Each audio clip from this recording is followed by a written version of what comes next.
안녕하세요. 제16회 화학공학 창의설계 경진대회 23조 발표를 맡은 도영규입니다. 저희 조는 폐우유를 이용하여 카제인 단백질을 추출한 후 슈퍼커패시터용 전극 제작을 목적으로 설계를 진행하였습니다.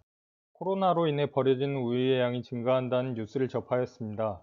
그렇게 버려지는 우유를 재사용해 슈퍼커패시터용 전극을 만들면 어떨까 생각하게 되었고, 친환경적인 탄소 제작을 위해 이 주제를 선정하였습니다. 다음과 같은 순서에 따라 발표하겠습니다. 먼저 실험 이론입니다. 저희는 일반 배터리에 비해 출력 능력이 100배가량 높아 순간적인 출력이 요구되는 슈퍼커패시터 제작을 목표로 합니다. 슈퍼커패시터는 정전에 대비하여 지속적으로 전원이 들어와야 하는 컴퓨터의 백업이나 자동차의 시동처럼 급출력을 필요로 할 때 사용합니다. 실험 대상인 카제인의 구조입니다. 카제인에는 알파, 베타, 카파 카제인이 있으며 그 분포는 표와 같습니다. 보시는 바와 같이 카제인은 분자 구조 내에 많은 질소와 산소 작용기를 포함하고 있어 카제인을 탄화시켜 탄소를 만들면 순수한 탄소에 비하여 높은 친수성을 띠게 되며 다공성의 탄소가 형성되어 전극으로의 활용에 유리합니다. 저희는 버려지는 우유로부터 카제인을 추출하여 친환경적으로 고성능의 슈퍼커패시터용 탄소 전극을 제작하는 것을 목표로 설계를 진행하였습니다. 다음은 실험 방법입니다. 저희는 카제인 추출을 위하여 금속염을 사용하였습니다. 금속염을 사용하면 카제인과 리간드를 형성하고, 이렇게 추출한 카제인을 탄화하여 탄소를 제작하면 탄소 내에 금속이 포함된 구조가 만들어집니다. 산처리 과정을 통해 탄소 구조 내의 금속을 녹여내면 금속이 있던 자리에 기공이 형성됩니다. 이렇게 형성된 질소 도핑 중형기공 탄소 NMC의 중형기공은 탄소의 표면적을 넓혀주고 이온의 확산을 원활하게 하여 탄소 전극의 성능을 높여줍니다. 이때 금속염의 종류에 따른 탄소 전극의 성능 비교를 위하여 금속염으로 질산 코발트와 질산철을 사용하였습니다.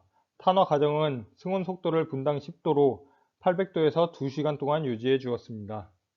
전극을 제조할 때엔 충분한 파워 덴시티를 얻기 위해 카제인과 바인더, 블랙카본을 8대1대1의 중량 비율로 섞어 일렉트로케미컬 머테리얼을 제조하였습니다.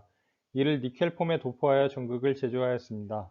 전극의 커패시턴스는 충방전을 이용한 CV법을 사용하여 그램당 커패시턴스를 측정하였고, 이때 사용한 조건은 다음과 같습니다. 다음과 같은 조건으로 대주군과 실험군으로 나누어 카제인을 추출하였습니다.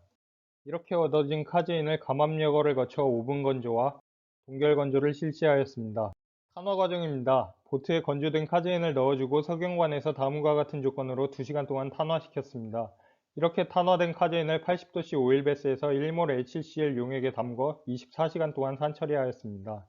전극 제조 방법입니다. 자른 니켈폼을 아세톤에서 20분간 소니케이션 세척 후 건조시켰습니다. 이후 앞에서 제작한 카본과 AB카본 PTFE를 8대1대1의 비율로 그라인딩하여 전극 물질을 만들고, 이를 세척한 니켈폼에 발라 커패시터용 전극을 제작하였습니다. 그 후 알루미늄 호일에 감싸 10kPa의 압력으로 10분간 프레싱해 주었습니다. 만들어진 전극입니다. 각각의 담지량은 레퍼런스 0.004g, 코발트염 0.0048g, 철염 0.00563g을 얻었습니다. 실험 결과입니다. 만들어진 전극 물질을 가지고 다음과 같은 조건을 사용하여 순환 전압 전류법을 통해 CV 커브와 그램당 커패시턴스를 구했습니다. 그 결과 코발트염을 첨가해 얻은 카제인을 동결 건조시켜 제작한 전극은 23.38 페로퍼그램, 철염을 첨가해 얻은 카제인을 오븐 건조시켜 제작한 전극은 11.27 페로퍼그램, 염산을 첨가해 얻은 카제인을 동결 건조시켜 대조군으로 만든 전극은 3.79 페로퍼그램의 커패시턴스를 얻었습니다. 결론입니다. 요구 기능은 다음과 같습니다. 먼저 슈퍼커패시터를 목적으로 하기 때문에 파워 덴시티가 높아야 합니다. 또한 다회 충방전에 따른 전극 손상이 적어야 하고, 순간적인 충방전을 위해 탄소 이온 흡탈착과 기공 내에서의 이온 이동 속도가 빠르게 이루어져야 합니다. 현실적 제한으로는 먼저 폐우유에는 카제인뿐 아니라 다른 단백질도 포함되어 있기 때문에 카제인의 특성을 소자 특성으로 가정하기엔 어려움이 있었습니다. 두 번째로 탄소 구조 내에 금속염의 존재 여부를 확인하기 어려웠습니다. 또한 탄화 후 탄소만 존재한다면 무광 흑색이어야 하지만 반짝이는 불순물들이 포함되어 있었습니다. 마지막으로 슈퍼커패시터는 배터리에 비해 에너지 밀도가 낮다는 제한이 있었습니다. 이런 것들을 보완하기 위해서 단백질의 변성 최소화를 위해 동결 건조를 진행할 수 있습니다. 그리고 전극 제조 시 담지량을 늘려 커패시턴스를 늘려주고 측정 또한 원활하게 합니다. 마지막으로 제조한 전극을 병렬 연결하여 커패시턴스를 보완할 수 있습니다.